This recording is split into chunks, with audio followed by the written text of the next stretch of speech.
What's up ADHD crew? Today's video I'm going to talk all about modafinil, otherwise known as Provigil, its usage and my experience with it, so stay tuned. And modafinil is classed as a eugeroic, and this is a class of drugs that promote wakefulness and alertness. And modafinil is specifically meant for the use of sleeping disorders such as narcolepsy and daytime sleepiness. And there's a theory that modafinil can be quite useful for treating ADHD. And this is because of its ability to improve dopamine levels in the brain, which enhance your mood and sense of well-being. However, it's not meant to be used for ADHD, so using it for ADHD would be classified as off-label use. Most research regarding the use of ADHD and modafinil is inconclusive, so it's very much a try it and see method. A lot of people say that modafinil is kind of like the drug from the movie Limitless, NZT48. Where the main character Bradley Cooper has the access to 100% of his brain power.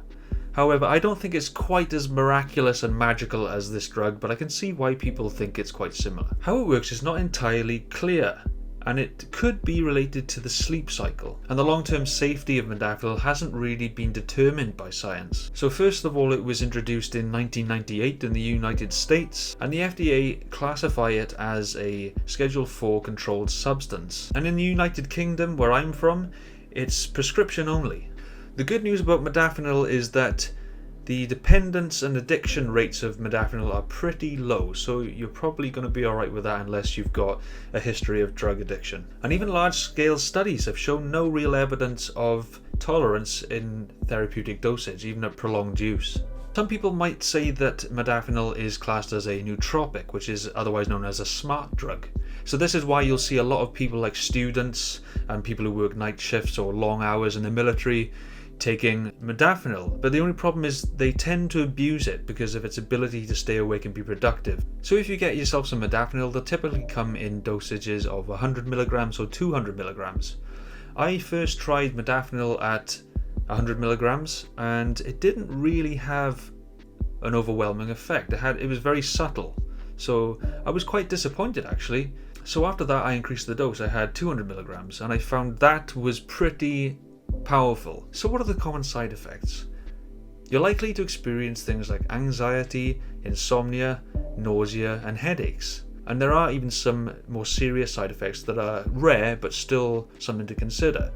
Those are anaphylaxis, hallucinations and something called Stevens-Johnson syndrome, which is a rash skin disease. So the main effects I experienced personally with modafinil was a massively reduced appetite. I hardly ate a thing. And secondly, I had insomnia. It was just impossible to fall asleep. But they are the negative side effects. And I don't think there's anything else apart from those two. But the positive side effects, I felt I had an extended, effortless focus. It was really smooth. It was just completely effortless and I could just transition from one task to the other and I could shut out external distractions. It was really quite powerful. I also had an improved mood. I felt pretty happy and upbeat and good about myself and confident. And I felt more creative. I was able to think on my feet more. I was able to be more introspective about things. Probably a bit like Bradley Cooper in the film Limitless. And something else I noticed which is quite unusual is that it kind of flatlines your emotions. It makes you quite stable, I think there's an aspect of modafinil that can cause emotional blunting, which is similar to what I experienced with antidepressants and Strattera. Do note though that it's not going to just magically make you focus on things and be super productive. It doesn't quite work like that. What modafinil does is it gives you the ability to do that, but it doesn't sort of get you to do it on its own.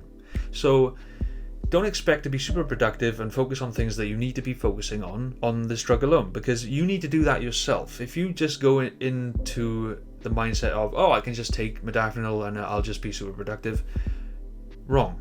You need to actually make yourself do it first. Then modafinil will allow you to fully immerse yourself in the task.